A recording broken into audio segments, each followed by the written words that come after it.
है। आप लोगों ने ज्यादातर देखे होंगे कि ससुर बहू के साथ, बाप बेटी के साथ। आज एक नया केस आए हैं, एक बहन जो प्रेग्नेंट है और उसके पेट में जो बच्चा, मुझे तो कहती है शर्म भी आते हैं कि मैं ऐसे अल्फाज आप लोगों को कैमरे पे बताता हूँ, लेकिन क्या करें, मजबूरी है।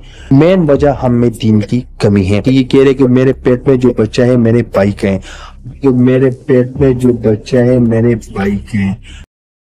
मतलब इनके लिए सारी चीजों से बढ़ करके सेक्स है, इनके लिए सारी चीजों से बढ़ करके है कि जब औरत बिस्तर पर नीचे आती है तो वो ये सोचते हैं कि मैंने औरत को दबा दिया, अब औरत मेरे से नीचे हो गई। कितने ऐसे मुसलमान हैं अंबर, आप मुस्लिम एरिया मोहल्ला में जाइएगा, जो लुंगी के अंदर चट्टी नहीं पहनता है, ये खड़ा होता है, बस मतलब नजरें झुक जाती हैं जब वो धूप में खड़ा होता है। जय हिंद दोस्तों, थंबनेल देखकर आप लोगों को अंदाजा हो गया होगा कि आज हम इस वीडियो में किस मुद्दे पर बात करने वाले हैं। कुछ लोगों का कमेंट थंबनेल पर भी आएगा, पर आप सबको एक बात पूरी तरह से वाज़ेह कर दूं कि वीडियो के अंदर जो होता है वही थंबनेल पर भी देखने को मिलेगा। इस्लामिक कल्ट औरतों के हुकूक की बात करता है, कहता है कि औरतों को इस्लाम में सबसे ऊंचा मकाम मिला है, पर यह सब कोरी बकवास है। इस्लामिक कल्ट में औरत लफ्ज ही एक तरह की गाली है। औरतों को हर कदम पे जलील किया गया है। औरतों को हर कदम पे जलील करना मोमिनों की फितरत रही है। आज के इस आधुनिक युग में भी दीन के नाम पर ये लोग अरबों के ज़हनी गुलाम बनकर ज़ॉम्बी बने घूम रहे हैं। जरा देखिए इस्लामिक कल्ट युवा पीढ़ी को किस तरह बर्बाद करने का काम कर रहा है। वो स्कूल में पढ़ता हूँ ना, तो मैं स्कूल की पे इतना फोकस नहीं करता। किस क्लास में पढ़ते हो? 10th क्लास में पढ़ता हूँ। चलो आइंस्टाइन की क्या? आइंस्टाइन की मैं क्यों सुनाऊं? नहीं, आइंस्टाइन की मैं क्यों सुनाऊं? पढ़ाया? मैं इस्लाम से दूर क्यों कर रहे हो? नहीं इस्लाम में तो इस्लाम मस्जिद है पास, मेरी मस्जिद है। समझ मस्जिद जाते हो तो हमारे, हाँ जी, मस्जिद जाता हूँ तो क्या होगा फिर? मस्जिद में जहाद पढ़ाया जाता है, स्कूलों में नहीं पढ़ा। तो साइंस की दुनिया में हम नहीं जाना चाहते, हम दीन की दुनिया में हम नहीं जाना, हमने दीन की दुनिया में जाना। ऊपर छोड़ो, मैं दीन की दुनिया। ये लोग अपने दीन को सीखकर मुल्ला मुफ्ती बनते हैं और फिर क्या करते हैं आप ये भी देख लीजिए। ये मौलाना एक मोमिना को अपना मौजा दिखाने में लगा हुआ है। जरा ध्यान से देखिए, मोमिना के पेट पर आयतें अपनी दीन की किताबों से पढ़कर लिख रहा है।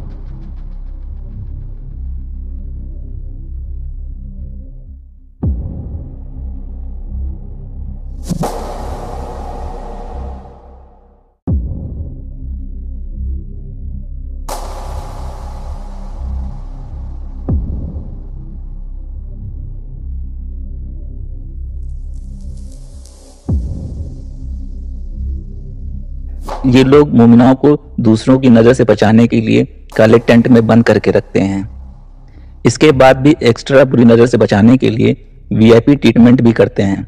जरा इस वीडियो को देखें, किस तरह वीआईपी ट्रीटमेंट किया जा रहा है।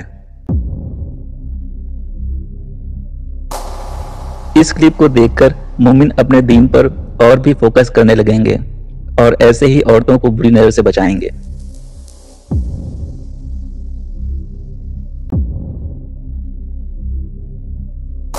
इस्लामिक कल्ट डांस म्यूजिक पर पूरी तरह पाबंदी लगाता है, पर मुल्ला मौलवियों को इस बात पर विशेष छूट दी गई है। ये हर चीज का पूरा मजा लेते हैं। दोस्तों ये बात तो हम सभी जानते हैं कि इस्लाम में नाच गाना हराम है, लेकिन ये पीर साहब अपने मुरीदों को डांस करने का हुक्म देते हैं और फिर मुरीदों के इस डांस को खूब इंजॉय भी करते हैं। दोस्तों हैरत की बात तो ये है कि ये लोग मस्जिद में डांस कर रहे हैं और जो भी आता है पीर बाबा का हाथ चूमता है और फिर ऊट पटांग डांस शुरू कर देता है।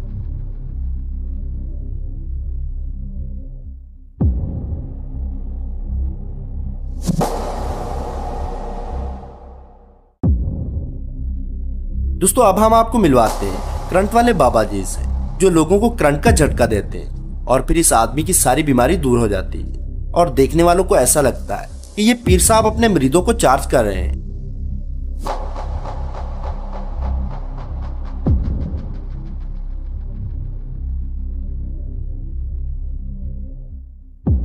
दोस्तों अब मिलिए इन बाबा जी से जो औरत को दम कर रहे हैं। अरे देखिए तो जरा, ये दम के नाम पर क्या कर रहे हैं। अरे ये तो दम के बहाने टीटू पार्टियां लगा रहे हैं। लेकिन दोस्तों अफसोस इस औरत पर आता है जो इतने अज़म के साथ ऐसे दरिंदे के पास जाती है और फिर ऐसी शर्मनाक हरकतें करवाती है। मौलाना बनने का सबसे बड़ा फायदा यह है कि हर चीज घर बैठे फ्री में मिलती है, चाहे रुपया पैसा हो या फिर कमसिन हसीना ही क्यों ना हो। मतलब कि इस जहान में भी पूरी जन्नत का मजा और उस जहान में भी 72 हूरों का मजबूत जुगाड़। इस तरह की वीडियो क्लिप देखकर मोमिन इन मौलानाओं से जलने लगे होंगे, मन ही मन सोच रहे होंगे हाय हुसैन हम ना हुए। कुछ मोमिनों का तो सामान भी उठकर खड़ा हो गया होगा। ये लोग जो कुछ भी अपने दीन से सीखते हैं डेफिनेटली अपने घर के अंदर भी यही करते हैं। अपनी बहू, बहन, बेटी, चाची, मामी किसी को भी नहीं छोड़ते, सबका इस्तेमाल जमकर करते हैं। इन मोमिनाओं की क्या कदर है जरा खुद देखें। शुरू किस तरह से हुआ? तुम्हारे जेठ ने तुम्हारे साथ जाती कब शुरू की? ये 2 साल हो गए मेरे साथ जाती करते, और मैं जब भी कहती और आगे से छुरी लेके आते थे, साथ कहते थे मैंने तुम्हें तुम्हारी बच्चियों को मार देना, इसको नहीं छोड़। अब मुझे भी धमकी देते थे और साथ में मारते पीटते। मैंने उसकी बीवी को भी बताया, अपने ससुर को, सबको मैंने बताया, तो उन्होंने कहा कि हम क्या करें, हमारे बेटों को आपस में लड़ाना। 2 साल से तुम्हारा जेठ तुम्हारे साथ जाती कर रहा है? जी, जब भी करता था। मेरे 2 हम्बल हुए, इसी तरह मेरे हम्बल से आया हुए, तो मैंने अपने मियाँ को बताया, मियाँ को बताती तो मुझे वो शदीद मारते। ये जो कंसीविंग हुई है ये दोनों तुम्हारे जेठ की थी या तुम्हारे शोहर की? दोनों मेरे जेठ की, शोहर की थी, और जेठ मेरे साथ ज्यादती करते थे। तो आगे से जब मैं कहती थी और छुरी साथ लेके आते, कोई ना कोई चीज़ साथ लेके आते, कहते तुम्हें मैं इसके साथ मार दूंगा, या तुम्हें किसी को भी बताया, अपने वालिद को बताया, किसी को भी बताया, तो मैं अपने मियाँ को बताती थी। आगे से मुझे मारना, बहुत ज्यादा मारते थे, बहुत ही मारते थे। 2 साल से तुम जाती का निशाना बनती रही हो। तुम 2 साल में मुसलसल अपने शोहर को, अपने ससुराल वालों को बताती रही हो? जी, मैं अपनी सास को भी। जब भी ये अमल दोहराया जाता था तुम तभी बताती थी? जी, उन्होंने कुछ भी नहीं, वो डॉक्टर भी कुछ भी नहीं थी कहती, तो वो कहती कि ये हम बलजाया हो गया, ऐसे है वो, ऐसे ऊपर से और कोई बातें बता देती थी। और मेरा जेठ भी साथ ही जाता रहा, जब मेरा हम बलजाया होता, सफाई होती थी, तो मेरे साथ जाता रहा। क्यों? तुम्हारे शोहर को वैसे असूलन जाना चाहिए। वो भी साथ जाते थे, सभी साथ जाते थे। ये किसी को बता ना दे, हॉस्पिटल में डॉक्टर को ना बता दे कि इस वजह से हुआ। तुम्हारे शोहर को ये सब बातें मालूम होने के बावजूद वो आंखें बंद करके बैठा रहा है? क्या कोई उनमें गैरत नाम की कुछ चीज नहीं थी कि सारे घर के मर्दों को ये बात मालूम होने के बावजूद वो तुम्हें जो है दलदल में फेंका हुआ था? हाँ, और मेरा मियाँ वो भी मेरे साथ बहुत ज्यादती करता, पीछे से करता था, पीछे से करता था। तो मेरा जब भी करता था पीछे से, मुझे खून बहुत ज्यादा पड़ता, बहुत ज्यादा मेरे साथ जुल्म हुआ है। 5 साल जुल्म देखती थी। ये लोग अपनी बहनों को भी नहीं छोड़ते हैं, इस बात पर इन लोगों को बड़ा फक्र है और इस बात को बहुत ही खुशी और खूबसूरती से बताते हैं। तो हिंदुओं ने बड़े नेगेटिव कमेंट्स किए कि बहनों से शादी कर लेते हैं ये मोसले। ये क्या कर लेते हैं? बहनों से शादी। पूरी दुनिया में कहीं भी कजन से शादी का रिवाज नहीं है, उसको बहन समझते हैं। हिंदू भी नहीं करते, अंग्रेज भी नहीं करते, शायद मेरा ख्याल है यहूदी भी नहीं करते। कजन से मैरिज का रिवाज सिर्फ किसमें है? इस्लाम। और ऐसा पक्का है कि इस्लाम ने जहां ये बताया ना कि किन किन औरतों से शादी तुम्हारे लिए हलाल है, तो कजनों को अलग से हाईलाइट किया है। ए नबी, आपकी फूफी की बेटियां भी हलाल, आपके लिए चचा की बेटियां भी हलाल, आपके लिए खाला की बेटियां भी, और आपके लिए मामू की बेटियां भी क्या है? हलाल। तो अलग से इस्लाम ने कजन मैरिज को प्रमोट किया है, इसलिए कि इससे रिश्तेदारी क्या होती है? मजबूत। इस्लाम रिश्तेदारी में बड़ा हरीस है, रिश्ते जुड़े आपस में। फिर तलाक का रेशो कम होता है। कजन को तलाक दोगे तो आप ही के रिश्तेदार खड़े हो जाएंगे, क्योंकि वो उनकी भी आपकी भी है। पाकिस्तान के जाने माने मौलाना अभी बता रहे थे कि इससे रिश्ते मजबूत होते हैं। ये अपना इतिहास भूल गए। हुसैन को किसने मारा था? जितने कत्ल और कताल इन लोगों ने आपस में किए हैं, किसी और ने नहीं किए हैं। बचपन से ही इन लोगों की नजर घर की ही लड़कियों पर रहती है। छोटे छोटे बच्चे जिनको दुनिया के बारे में कुछ भी पता नहीं है, वो भी इस इस्लामिक कल्ट का शिकार हो जाते हैं। पाकिस्तानी लड़का बड़ा होकर इंडिया की लड़की के साथ शादी करेगा या फिर तुर्की की लड़की के साथ शादी करेगा? मैं तो भाई, मेरी कज़न है एक, उसके साथ शादी करनी है। अभी से सोचा हुआ है? वो हमारे घर में रहती है। वो राजी है? हाँ, वो हमारे घर में कभी कभी आती ना इधर। हाँ? वो राजी है। क्या नाम है उसका? मरियम। मरियम नाम भी बता दिया, उसके घर से कुट्ट पड़ जाएगी। उसके घर वालों को पता है। अल्लाह अल्लाह बेड़ा आज मुझे बता, मतलब रिश्ता तय हुआ है? हाँ, कर लेंगे रिश्ता तय नहीं? नहीं, अभी बोल रहे हैं, अभी माँ बाप में तो यही आना है, अभी छोटा है, बात कर रहे हैं। बात कर लिया उसके माँ बाप से कि मैं ताड़ी कुड़ी ना ब्याह के लेके जाना? नहीं, ब्याह के अपने घर ही रखनी है। हाँ वही ना, ब्याह के लेके अपने घर ही रख। हाँ हाँ गल कर ली। हाँ हाँ।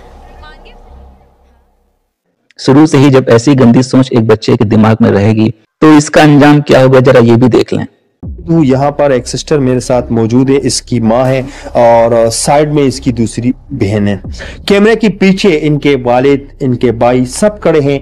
लेकिन आज जो मामला है, खून का रिश्ता इतना गंदा हो चुका है। आप लोगों ने ज्यादातर देखे होंगे कि ससुर बहू के साथ, बाप बेटी के साथ। आज एक नया केस आए हैं, एक बहन जो प्रेग्नेंट है और उसके पेट में जो बच्चा, मुझे तो कहते हैं शर्म भी आते हैं कि मैं ऐसे अल्फाज आप लोगों को कैमरे पे बताता हूँ, लेकिन क्या करें, मजबूरी है।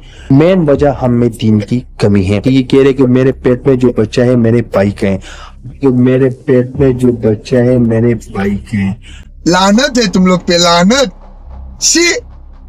दोस्तों, अब तक का वीडियो आपको अच्छा लगा हो तो लाइक, शेयर और कमेंट जरूर करें, जिससे इस चैनल को डेड होने से बचाया जा सके। ये चैनल किसी से भी फाइनेंशियल सपोर्ट की डिमांड नहीं करता है। आप सबका लाइक, शेयर, कमेंट ही हमारे लिए बहुत बड़ा सपोर्ट है।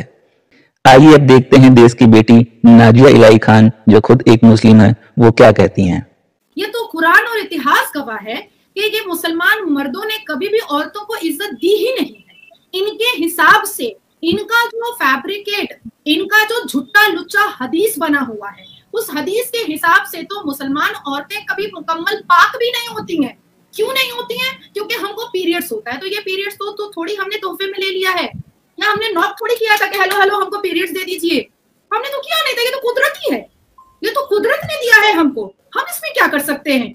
लेकिन ये कहते हैं कि भाई औरतों पर ना काफी शरायत है। मेरे साथ ये डिबेट में हो चुका है, औरतों पे ना काफी शरायत है, उनको नहाना पड़ता है, उनको वजू करना पड़ता है, उनको पाक होना पड़ता है, उनको सर ढकना पड़ता है। मैंने कहा सेम शरायत मर्दों पे, उनको भी नहाना पड़ेगा, उनको भी पाक होना पड़ेगा, उनको भी सर ढकना पड़ेगा।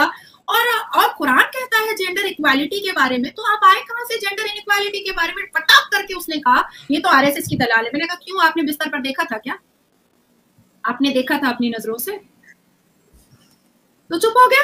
तो जब ये हम लोगों पर हावी नहीं हो पाते हैं, तब ये किस तरीके की बातों को करके, लड़ाई झगड़ा करके ये मोल्ड करने की कोशिश करते हैं। ये जो 72 हूर को लेकर के जो अभी इतना तबसरा चल रहा है, इतनी जंग का अखाड़ा खुला हुआ है, इसलिए तो कुरान में जिक्र ही नहीं है, ये तो हदीस में जिक्र है। और हदीस में कहा है कि आप उन 72 वर्जिन हूरों को इटर्नल और फिजिकल सेटिस्फैक्शन के लिए यूज करिएगा। मैं बार बार कह रही हूँ कि जन्नत है या कोठा है क्या? और बड़ा तेजी है इन लोगों को भैया। कुछ मौलाना तो यहाँ तक कह देते हैं कि ऊपर भी बच्चा होगा लेकिन लेबर पेन नहीं होगा। इसने आसमान पे भी बच्चा पैदा करना है। इसने इतनी गर्मी है, इतनी फर्क है कि इसने आसमान पे भी बच्चा पैदा करना है। मतलब आसमान पे जन्नत को जा करके भी इसने एकदम पूरा कबाड़ खाना बना देना है, बच्चा पैदा कर करके। पढ़ाने की तहजीब, तमीज, पढ़ाई, शिक्षा, कोई गोल, कोई करियर, कोई पाथ, कोई एम, इन सब चीजों से मतलब नहीं है। बच्चा पैदा करना है। क्यों बच्चा पैदा करना है? क्योंकि मदरसे में सिखाया गया है कि मुसलमान कौम को अगर आगे बढ़ाना है तो ढेर सारा बच्चा पैदा करो। तो जन्नत में क्या आगे बढ़ाएंगे? वो तो पहुंच गए जन्नत, अब जन्नत में क्या आगे बढ़ाएंगे? उनको वहां भी देखिए, क्यों 4 शादी करते हैं?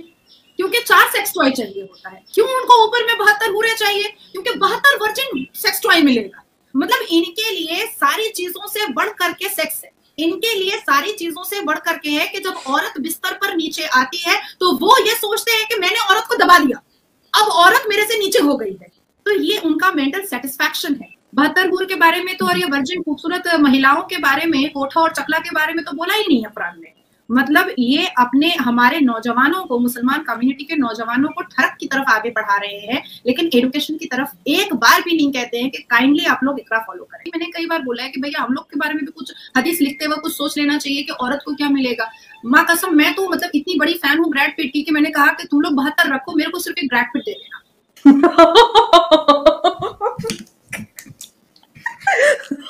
जन्नत में ब्रैड पिट चाहिए नाजिया को। वो बोलते तो है कि आपको मिलेगा ना कि आप हूरों की सरदारनी बनेंगे। ये शर्म हासिल होगा। देखिए अमर, मुझे कोई शौक नहीं है, इज्जतदार फैमिली से मैं हूँ, और हम तमाम पढ़ी लिखी औरतों को कोई शौक नहीं है कोठा का अम्मा बनने का और खाला बनने का। ये जो हम सरदारनी बन करके अपने शौहर को हम वर्जिन खूबसूरत लड़कियां भेजेंगे, तो ये तो प्रोस्टिट्यूट एरिया में अम्मा और खाला का काम होता है। चकला के अंदर तो यही होता है भाई। तो एक तो मरते मरते तक मुस्लिम कम्युनिटी हमको इज्जत नहीं दे रहा है, हमको आरएसएस की दलाल और नकेल बोलता है। अब मरने के बाद तो और भी गंदा हो जाएगा कि हम अपने शौहर की दलाल बन जाएंगे, उसको वर्जिन हूरे पहुंचाएंगे बिस्तर गर्म करने के लिए। तो इसलिए पार्शियलिटी यहीं पर खत्म होगी जब इनको वर्जिन 72 हूरे मिलेंगी और मुझे ब्रैड पिट। ये कुछ भी बोल सकते हैं अंबर, कुछ भी, एनीथिंग। और अगर आप इनसे सही जवाब मांगिएगा, जो आप पहले भी बोल रही हैं कि आप इनसे सही जवाब मांगिएगा, तो ये आपको डिफेम करें। इसके अलावा इनके पास कोई जवाब नहीं है। आप सिर्फ, मैं कितनी बार पूछ चुकी हूँ, आप भी पूछिए कि भाई साहब ये 72 हूर के बारे में कुरान की किस आयत में लिखा हुआ है। देखिए, आपको चिल्ला चिल्ली, गाली गलोच, दौड़ भाग, कूद फान सब करेंगे, लेकिन वो आयत नहीं बताएंगे, वो आयत नहीं बताएंगे। मैं ये बोल रही हूँ कि इनके अंदर सिर्फ और सिर्फ एक ही बात है कि जो आपकी बात के साथ अग्री ना करे वो हूर, प्रोस्टिट्यूट और उसका कैरेक्टर असैसिनेशन, अलग अलग लेबल से आप उनको नवाज दीजिए। देखिए अंबर, मैं एक कोई भी मॉडरेट कोई चीज ना, तो जब हिजाब बुर्के की बात हो तो या तो बिकनी की इसके समर्थन में उतर आते हैं या फिर बुर्के हिजाब की, कहीं पे भी मॉडरेशन नजर नहीं आता। क्यों भाई? नहीं, इसको मैं बहुत अलग तरीके से सोचती हूँ। Every person have their own perception. ये जमाने से चला आ रहा है कि जब भी बहुत उठती हुई कोई मुसलमान औरत होती है, तो जब भी उसे कैरेक्टर पर उंगली उठाई जाती है तो वो दब जाती है, वो अपने आप को एक कमरे में बंद कर लेगी। अगर मुझे पर्सनली अंबर मैं भी बहुत अटैक सहती हूँ, बहुत गंदी गंदी बातें मैं सुनती हूँ, तो मुझे जब भी ये बिकिनी और नाच और गाने के बारे में कहा जाता है, तो भाई बॉडी मेरी है ना, ये मेरा जिस्म है ना। मैं बिकिनी पहनूं, मैं बुर्का पहनूं, मैं हिजाब पहनूं, मैं जो भी पहनूं, इससे आपको बोलने की क्या जरूरत है? आपकी दाढ़ियों से भी बहुत मुझे नफरत होती है, शेव कर लीजिए। और ये जो लोगों को बेवकूफ बनाने के लिए दाढ़ी टोपी, कितने ऐसे मुसलमान हैं अंबर, आप मुस्लिम एरिया मोहल्ला में जाइएगा, जो लुंगी के अंदर चट्टी नहीं पहनता है और खड़ा होता है। आप ऐसे कितने पीर के पास जाइएगा, मैं बता देती हूँ आपको, मुझे कोई डर नहीं है। हमारे पश्चिम बंगाल में, वेस्ट बंगाल में एक फुरफुरा शरीफ है, जिसके पीरजादा वहां पर बहुत सारे, एक चाइनीज मौलाना टाइप करके है, वो व्हाइट लुंगी, हाँ पूरा चाइनीज मौलाना टाइप से है, व्हाइट लुंगी और व्हाइट कलर का एक आधा कुर्ता पहनता है। बस मतलब नजरें झुक जाती हैं जब वो धूप में खड़ा होता है।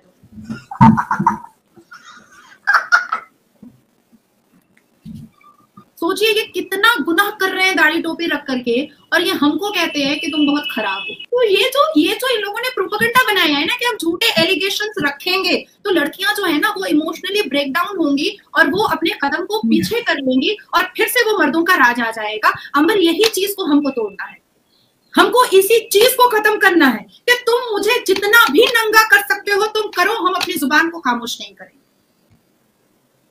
और जिस दिन ये इन लोगों को समझ में आ गया ना कि अब ये जो मुसलमान लड़कियां हैं ये सर पे कफन बांध कर निकली हैं, आप देखिएगा धीरे धीरे छटते चले जाएंगे।